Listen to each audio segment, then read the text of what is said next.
Dnes tu pre vás máme ďalší unboxing čínskeho telefónu, tentokrát sa jedná o značku UMI. Telefón nám dorazil v čiernej krabici, tá sa skladá z viacerých častí a to je pridáva na elegancii. Na vrchu krabici je jemný reliéf, ktorý svojou štruktúrou pripomína otlačok prstu. Vo vnútri sa nachádza telefón s označením UMI Max. Zadná strana balenia nám hneď predstaví jeho špecifikácie. Prezradí to, že vo vnútri nájdeme procesor od Mediateku, 3 GB RAM, 16 GB ROM, podporu microSD kariet a takisto aj batériu o veľkosti 4000 mAh.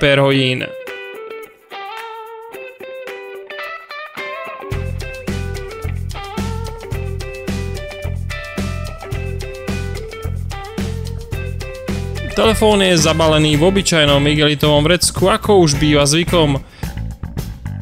Poďme sa však venovať samotnému baleniu, skôr ako sa pozrieme na telefón.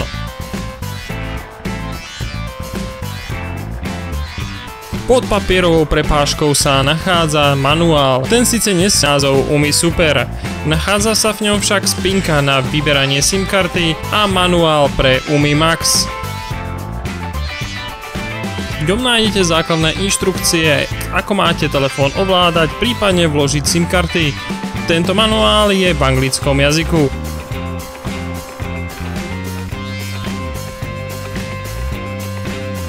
V balení nájdeme aj nabíjačku, ktorá je označená logom UMI. Bohužiaľ nabíja len 1 A. K nabíjačke nám výrobca pribalil aj USB kábel opäť s logom UMI. Tento má na jednej strane klasické USB a na druhej USB typu C. Poďme sa už pozrieť na samotný telefón. Ten je na prednej aj zadnej strane oblepený fóliami.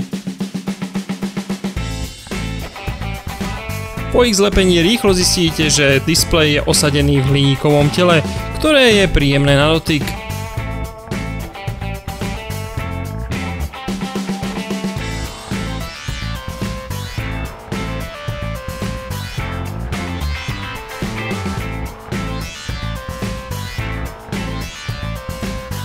Na prednej strane telefónu nájdeme 5,5 palcový Full HD displej, ktorý s 2,5D zakriveným sklom pôsobí naozaj elegantne.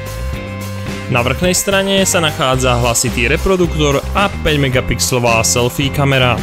Spodná hrana pod displejom neobsahuje nič, iba notifikačnú diódu. Tá je v elegantnom kruhovom tvare a postupne mení farby pri notifikáciách. Pôsobí to veľmi zaujímavo.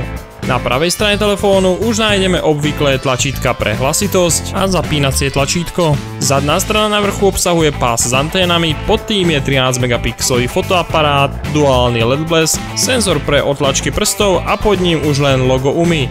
Bohužiaľ na spodnej strane, tesne nad ďalšími anténami, je popis, ktorý sa už z telefónu nedá zmazať a nepôsobí veľmi elegantne.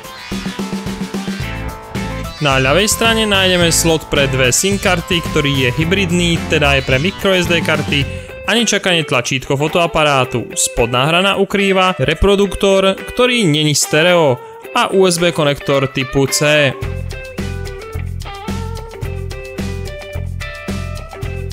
Po zapnutí telefónu sa na nás usmieva Android 6.0 Marshmallow. Prostredie není nejak drasticky upravované a pôsobí pomerne ako čistý Android. Jednotlivé ikony máte na plochách a máte aj menu pre aplikácie. Ovládacie tlačítka sú umiestnené na spodnej hrane displeja a dajú sa schovať. Pokiaľ vás telefón UMI Max zaujal, určite sledujte našu stránku giščajna.cz, kde onedlho uvidíte celú písanú recenziu tohto telefónu a sľubujeme vám, že sa na neho pozrieme oveľa podrobnejšie ako v tomto krátkom unboxing videu. Ďakujeme, že ste nás sledovali až do konca, zdieľate naše videá a prípadne klikáte na odber našeho YouTube kanálu.